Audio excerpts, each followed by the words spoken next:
देखिए अगला सवाल, हल्ला नहीं कीजिए। 39 नंबर सवाल पर ध्यान दीजिए। 39 नंबर सवाल देखिए, बहुत बेहतरीन सवाल है। एडमिशन ऑफ न्यू पार्टनर में के अंतर्गत जितना सारा बात हो सकता है लगभग सारा बात इसमें दिया हुआ है। अगर ये सवाल सीख गए तो इससे पहले वाला लगभग आप सब सवाल सीख जाइएगा। क्या सवाल देखिए, सवाल में है कि अमृतांशु और आदर्श साझेदार हैं जो लाभ हानि को 3:2 अनुपात में बांटते हैं। 31 दिसंबर 2021 को उनका आर्थिक चिट्ठा दिया हुआ है। देखिए लायबिलिटी साइड में creditor, general reserve, capital account Amritanshu और आदर्श का और फिर करेंट अकाउंट दोनों का दिया हुआ है। क्लियर? तो लायबिलिटी साइड का जो ये जनरल रिजर्व है उसको पुराने साझेदार पुराने अनुपात में बांटेंगे। ठीक। एसेट साइड में देखिए कैश, डेटर, प्रावधान घटा है, investment, trademark, land and building और गुडविल। एसेट साइड में जो गुडविल है वो गुडविल पुराने साझेदार पुराने अनुपात में क्या कर लेते हैं, बांट लेते हैं। इस सब बात को ध्यान रखना है। उसके बाद 1 जनवरी 2022 को प्रतीक को निम्न शर्तों पर साझेदारी में शामिल किया गया है। अच्छा एक बात और ध्यान रखिए, इसमें करंट अकाउंट भी दिया हुआ है। तो जब सवाल में करंट अकाउंट होता है दिया हुआ है, इसका मतलब कि साझेदार का पूंजी स्थिर है। इसका मतलब साझेदार का पूंजी क्या है? इसका मतलब कि पुराने साझेदार का पूंजी खाता जो खुलता है उसमें पूंजी के अलावा दूसरा कोई भी आइटम नहीं जाएगा। यानी एडमिशन ऑफ पार्टनर में से पहले जो हम ओल्ड पार्टनर्स कैपिटल अकाउंट खोलते थे उसमें जो बात हम लोग लिखते थे वो सारा बात कहाँ लिखाएगा इस सवाल में? करेंट अकाउंट में। क्योंकि जब करेंट अकाउंट रहता है इसका मतलब पूंजी स्थिर है और जो भी एडजस्टमेंट होता है पूंजी खाता के माध्यम से वो पूंजी खाता में नहीं जाकर के करेंट अकाउंट में जाएगा। क्लियर बात? तो इसमें ये बात ध्यान रखना है। अब देखिए प्रतीक को लाभ में 1/6 भाग के लिए साझेदार बनाया जा रहा है। देनदार पर 5% प्रावधान करना है। 3000 उपार्जित आय, 5000 अदत्त वेतन पुस्तकों में नहीं दिखाए गए थे, अब दिखाए जाएंगे। ये अनरिकॉर्डेड एसेट्स और अनरिकॉर्डेड लायबिलिटी से संबंधित बात है जिसको हम लोग रिवैल्यूएशन अकाउंट में क्या करेंगे, लिखेंगे। प्रतीक अपने हिस्से की पूंजी के रूप में 50,000 और अपने हिस्से की ख्याति नगद लाएगा। ठीक है। 5 नंबर पॉइंट में कहता है कि ख्याति का मूल्यांकन पिछले 3 वर्षों के औसत लाभ के दुगुने पर किया जाएगा, जबकि पिछले 3 वर्षों का लाभ 35,000, 60,000 और 40,000 था। अब इसमें आपको जैसे हम लोग कैलकुलेशन ऑफ गुडविल वाला चैप्टर में निकालते थे ना गुडविल का मूल्यांकन एवरेज प्रॉफिट मेथड से, उसी तरीका से आपको यहाँ पर गुडविल का पहले तो मूल्यांकन करना है, कैलकुलेशन करना है, उसके बाद फिर गुडविल में उसका नया साझेदार का हिस्सा क्या होगा वो उसको लाना पड़ेगा। चलिए आगे कहता है ख्याति की आधी रकम पुराने साझेदार द्वारा क्या कर लिया जाता है, निकाल लिया जाता है। सारा बात क्लियर है। इसमें अब आपको पुनर्मूल्यांकन खाता बनाना है, साझेदार का पूंजी खाता बनाना है, चालू खाता बनाना है और चिट्ठा बनाना है। इतना बात बनाना है। तो सबसे पहले शुरुआती वर्किंग नोट करना पड़ेगा और वर्किंग नोट सिर्फ एक पॉइंट से रिलेटेड है, गुडविल से संबंधित। ठीक है। तो पहले हम लोग वही काम कर लेते हैं कि calculation of goodwill, calculation of goodwill बात पर ध्यान दीजिए कैसे होगा। तो सबसे पहला काम एवरेज प्रॉफिट निकालना। तो एवरेज प्रॉफिट बराबर होता है टोटल प्रॉफिट बट्टा number of years, total profit बट्टा नंबर ऑफ ईयर्स। ये बात आप लोग जानते हैं।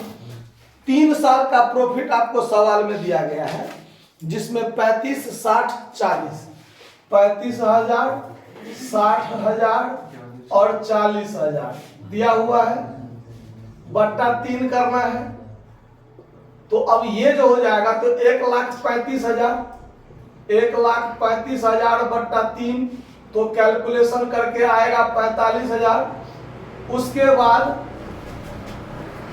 अब आगे देखिए, अब इसमें गुडविल निकालना हो तो गुडविल बराबर क्या होता है, एवरेज प्रॉफिट गुने दुगुने के आधार पर कहता है ना, नंबर ऑफ ईयर्स परचेज सूत्र में होता है, लेकिन जब नंबर ऑफ ईयर्स परचेज दिया रहेगा तो वो लिखेंगे। यहाँ दुगुने कर दिया है तो यहाँ सीधे हम लोग 2 से गुना कर देंगे। 45,000 गुने 2 तो मतलब 90,000 हो गया। अब चलिए, अब नया साझेदार जो प्रवेश कर रहा है, नया साझेदार कौन है? प्रतीक। तो Pratik share in goodwill, share in goodwill जो उसको लाना है, तो उसके लिए क्या जगह बना के रखे हैं, इसीलिए एक सीधे में लिख रहे हैं 90,000 गुने 1/6 हिस्सा के लिए प्रवेश कर रहा है ना, तो 15,000। क्लियर? और 15,000 को पुराना साझेदार जो है उसका सेक्रीफाइस रेशियो कितना हो जाएगा?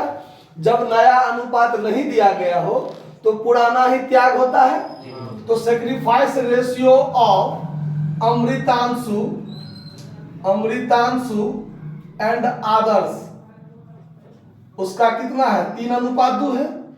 तो अमृतांशु का शेयर कितना? अमृतांशु का शेयर कितना हो जाएगा? 15,000 गुने 3/5 मतलब 9,000। और आदर्श, आदर्श शेयर कितना हो जाएगा? 15,000 गुने 2/5 तो 6,000। ये बात समझ में आ गया? इतना बात में ना कोई दिक्कत है? चलिए, अब हमको बनाना है रिवैल्यूएशन अकाउंट। तो चलिए यहीं पर बना लेते हैं रिवैल्यूएशन अकाउंट। यहां बन जाएगा रिवैल्यूएशन अकाउंट बनाते हैं।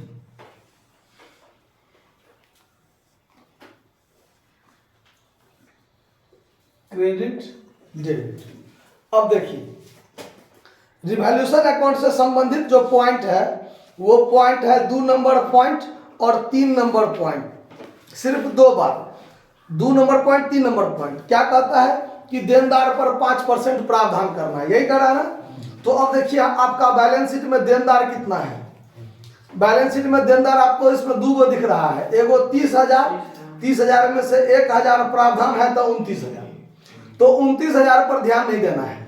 बात पर ध्यान दिए कि हमारा देनदार वास्तव में 30,000 का है, जिस पर हम 1,000 प्रावधान पहले से किए हुए हैं, तो हमारा देनदार 29,000 है।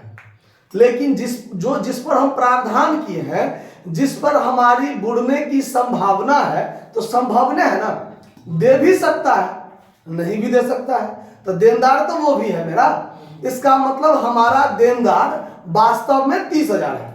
हमारा देनदार वास्तव में कितना है? 30,000। और अब हम जो प्रावधान करेंगे 5%, वो 30,000 पर प्रावधान करेंगे।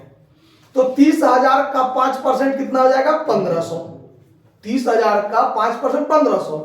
तो हमारा देनदार बुड़ने की संभावना कितना? 1,500। तब 1,500 में 1,000 तो पहले से सब प्रावधान किए हुए है ना, 1,000 तो पहले से प्रावधान है। तो नया प्रावधान, टटका प्रावधान जो आप कहते हैं, मान लिया अभी तुरंत में, वो कितना? 500 में बढ़ेगा। मतलब एक 1,500 का प्रावधान होना चाहिए जिसमें 1,000 पहले से किए हुए हैं, उसका तो पहले से व्यवस्था है। और व्यवस्था कितना करना पड़ेगा? 500 में और बुड़ने की संभावना है। तो यहां पर जो प्रावधान होगा to reserve for doubtful dates, ये 500 रुपया लिखाएगा मात्र रिवैल्यूएशन अकाउंट में। क्लियर? अब आगे देखिए, 3,000 का उपार्जित आय एक्रूड इनकम है। तो एक्रूड इनकम का मतलब होता है कि ये हमारा संपत्ति हुआ, जो पहले से बैलेंस शीट में नहीं लिखा था, अब हम लिखेंगे। बात पर ध्यान दीजिए, परिवर्तन करना है ना नया बैलेंस शीट में, तब पहले से ये एक्रूड इनकम बैलेंस शीट में अब होगा, तो अब हमारा संपत्ति बढ़ेगा ना।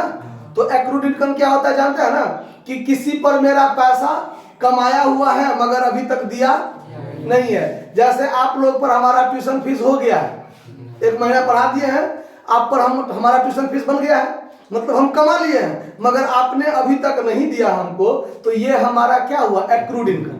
और यही चीज आपके लिए क्या होगा? आउटस्टैंडिंग एक्सपेंस होगा ना। तो हमारे हिसाब से तो उपार्जित आय है, तो ये हमारा संपत्ति हो जाता है। तो क्रेडिट साइड में लिखाएगा by accrued income. Accrued income कितना का है? 3,000 का ना। उसके बाद 5000 अदत्त वेतन पुस्तकों में नहीं दिखाए गए थे। 5000 अदत्त वेतन, तो अदत्त वेतन मतलब हम किसी से काम करवा लिए हैं और उसको सैलरी अभी तक नहीं दिए हैं, तो ये हमारा लायबिलिटीज हो गया। क्या हो गया? लायबिलिटीज। तो लायबिलिटीज को अगर हमारा लायबिलिटीज बढ़ेगा तो रिवैल्यूएशन अकाउंट के डेबिट साइड में लिखेंगे, और जब बैलेंस शीट बनाएंगे तो बैलेंस शीट में ये सब बात लिखाएगा। तो यहां पर लिखेंगे टू आउटस्टैंडिंग सैलरी अकाउंट, कितना? 5000। क्लियर बात? अब ये रिवैल्यूएशन अकाउंट खत्म, इससे ज्यादा बात रिवैल्यूएशन अकाउंट में है नहीं। तो ये डेबिट साइड का जोड़ 5500, तो यहां भी लिखेंगे 5500। 3000 कट गया तो 2500 रुपया का हम लॉस में जा रहे हैं, जा रहा ना? तो by old partners capital account ये लॉस हो गया, और लॉस को अमृतांशु नाम बड़ीटा के है आदर्श। ठीक है, आप लोग समझ गए ना? तो अब इसको बांटेंगे 3:2 में, तो 3 2 5, इसको बांटिएगा तो 1500 और 1000 हो जाएगा। रिवैल्यूएशन अकाउंट समझ में आ गया? यहां तक में कोई दिक्कत? अब हम लोग बनाएंगे, अभी भी बहुत चीज बनाना बाकी है। Old partners current account, old partners capital account, new partners capital account. New partners current account से संबंधित कोई बात है नहीं, ठीक है, इसीलिए। और उसके बाद बैलेंस शीट, तो इतना जगह में हो जाना चाहिए, नहीं होगा तो फिर बाद में देखा जाएगा। देखिए प्रयास करते हैं कि हो जाए। देखिए अब हमको यहां बनाना है old partners capital account, old partners capital account. इसमें तो ज्यादा कोई बात ही नहीं होता है, थोड़ा छोटा में ही बना लिया जाए। DRCR देखिए पार्टिकुलर अमृतांशु, देखिए 80 लिख दिए हैं, अमृतांशु और आदर्श लिख देते हैं। ठीक है, पार्टिकुलर अमृतांशु और आदर्श। ठीक है, आप लोग देख लीजिएगा। इसमें जब अस्थाई पूंजी रहता है तो पार्टनर्स कैपिटल में उसके पूंजी के अलावा कुछ नहीं लिखा जाता है। पार्टनरशिप का जो पहला चैप्टर पढ़े थे उसमें भी ये बात देखे थे हम लोग। इसमें क्या लिखेंगे? By balance BD, by balance BD उसका पूंजी कितना कितना था? 80,000 50,000, तो 80,000 50,000 हो गया। अब इसमें कुछ नहीं होगा, यही 80,000 टोटल और यहाँ 50,000 टोटल, वही चीज यहाँ भी हो जाएगा 80,000 और 50,000, और वही चीज टू बैलेंस सीडी में भी हो जाएगा 80,000 और 50,000। क्लियर? कोई दिक्कत इस बात को समझने में? अब इसी में देखिए old partners current account, old partners current account बनाते हैं। Old partners current account,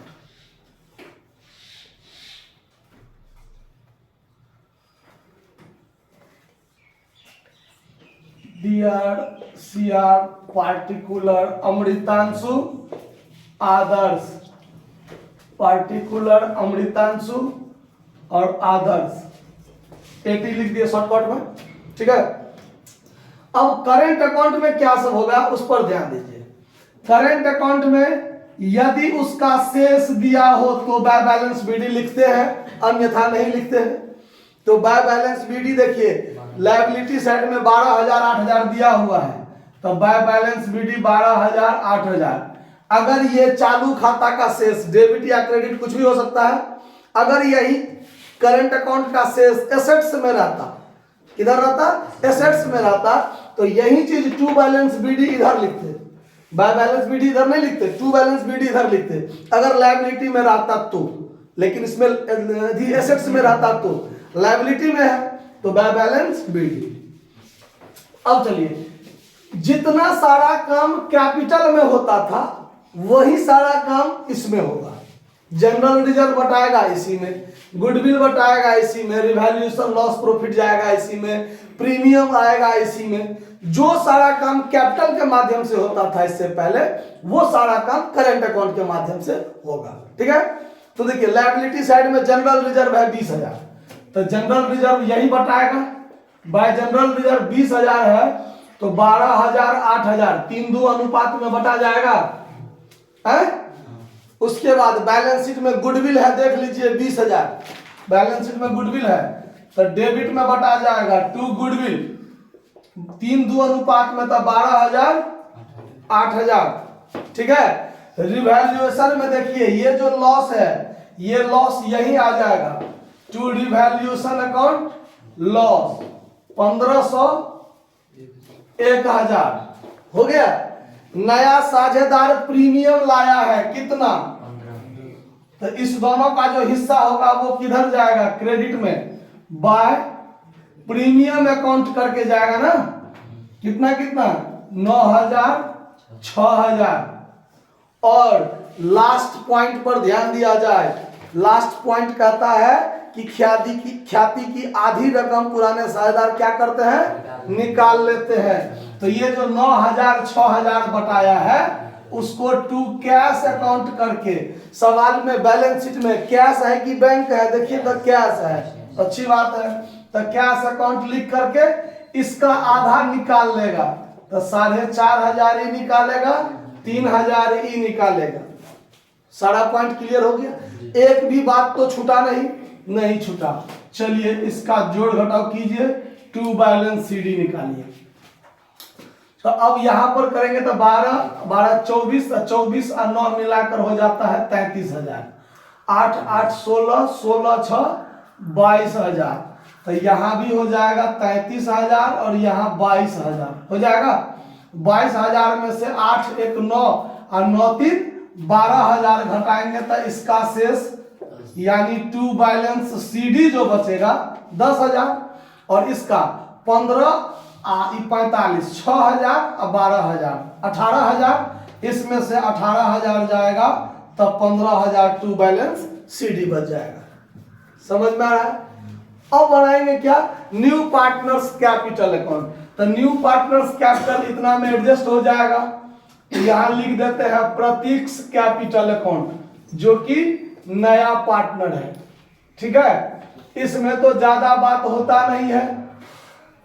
DRCR ये क्या करेगा, बाय कैश अकाउंट जब प्रवेश करेगा तो अपना पूंजी लेकर आएगा। कितना पूंजी लेकर आ रहा है, 50,000, तो बाय कैश अकाउंट 50,000 लेके आया, और इसमें तो कुछ होता नहीं है, तो यही 50,000 50,000, और वही चीज यहां पर क्या हो जाएगा, टू बैलेंस सीडी 50,000। बात खत्म। अब यहां बनाते हैं new balance sheet, new balance sheet. ठीक है, देखिए न्यू बैलेंस शीट में क्या सब होगा, DRCR जा, बैलेंस शीट में DRCR नहीं होता है, आदत जो हो गया है ना लिखने का, यहां लायबिलिटीज अमाउंट एसेट्स अमाउंट, खाता में लिखने का आदत है तो यहां भी लिखा गया। चलिए अब बैलेंस शीट में क्या होता है, वैसे ही पुराने बैलेंस शीट को देखते हुए आगे बढ़ेंगे। तो सबसे पहले है लायबिलिटी साइड में क्रेडिटर, तो क्रेडिटर है 30,000 का, इसमें कोई चेंज हुआ है नहीं, ज्यों का त्यों लिख दिए। जनरल रिजर्व बटा गया, खत्म, अब नहीं लिखाएगा। कैपिटल, तो चलिए कैपिटल में अमृतांशु, आदर्श, और अब एक साझेदार आ गया प्रतीक, तो अब तीनों का होगा। इसका वही सीडी 80,000, इसका 50,000 और इसका भी 50,000, तो मिलाकर 1,80,000 क्लियर। अब करेंट अकाउंट में देखिए, तो करेंट अकाउंट में इसी दोनों का 15,000 10,000 है ना, तो अमृतांशु का 15,000 और आदर्श का 10,000 मिलाकर कितना 25,000 हो गया। और एक नया लायबिलिटीज बना है, आउटस्टैंडिंग सैलरी 5,000 का बना है ना, नया में एक लायबिलिटी बना है ना 5,000 का, तो अब वो बैलेंस शीट में लिखाएगा। पहले अनरिकॉर्डेड था, अब रिकॉर्डेड होगा, अब लिखाएगा। तो लायबिलिटी साइड आपका क्लियर हो गया। अब एसेट्स में आइए। एसेट्स में है सबसे पहले कैश। तो कैश अकाउंट हम लोग खोले नहीं है, 16,000 है पहले से, ठीक। नया साझेदार प्रवेश किया तो 50,000 पूंजी लाया, प्लस ख्याति लाया 15,000 प्लस। अब इस ख्याति में से 7,500 आधी रकम निकाल ली। 15,000 लाया तो जोड़ दिए, 7,500 आधा निकाल लिया, घटा दिए। इसको अगर जोड़िएगा तो ये 50 10 60 56 नहीं 56 नहीं 66 66 और 7 66 और 7 63,500 जा 73,500 66 और 7 73,000 हो गया ना 500। चलिए कैश हो गया। अब डेटर में आइए। डेटर 30,000 का था, लेस आरडीडी। पहले 1,000 घटता था, अब कितना घटेगा? 1,500 घटेगा। क्यों? तो 1,000 पहले से बुढ़ने की संभावना थी, 500 और नया हो गया, तो 1,500 बुढ़ने की संभावना है, इसीलिए 1,500 का प्रावधान है, 28,500। इन्वेस्टमेंट 25,000 का, इन्वेस्टमेंट 25,000, इसमें कोई दिक्कत नहीं, कोई चेंज नहीं, जो का त्यों 25,000। उसके बाद ट्रेडमार्क 20,000, ट्रेडमार्क 20,000 जो का त्यों लिख दिए। उसके बाद land and building 90,000, land and building इसमें भी कोई परिवर्तन नहीं, कितना है? 90,000, 90,000। गुडविल बटा के खत्म हो गया ना, चलिए वो समाप्ति हो गया। अब नया में एक एसेट्स बना है, एक्रूड इनकम। एक्रूड इनकम नया में बैलेंस शीट में जाएगा ना, अब 3,000, यानी बैलेंस शीट में टोटल आइटम लिखा गया। अब इसको जोड़ कर देखिए कितना होता है। तो ये हुआ 30 और 30 60 और 1,80,000, तो 2,40,000 ये हो गया। इधर देखिए 73,500 प्लस 28,500 प्लस 25 और 20 45 45 और 3 48,000 ये जोड़ दीजिए और प्लस 90,000 ई जोड़ दीजिए, तो 2,40,000 ई भी हो गया। आंसर में देख लीजिए बैलेंस शीट का आंसर इतना है कि नहीं है। तो ये आंसर हो गया पूरा, आपका सवाल बनकर तैयार हो गया। इसको नोट कर लीजिए। धन्यवाद।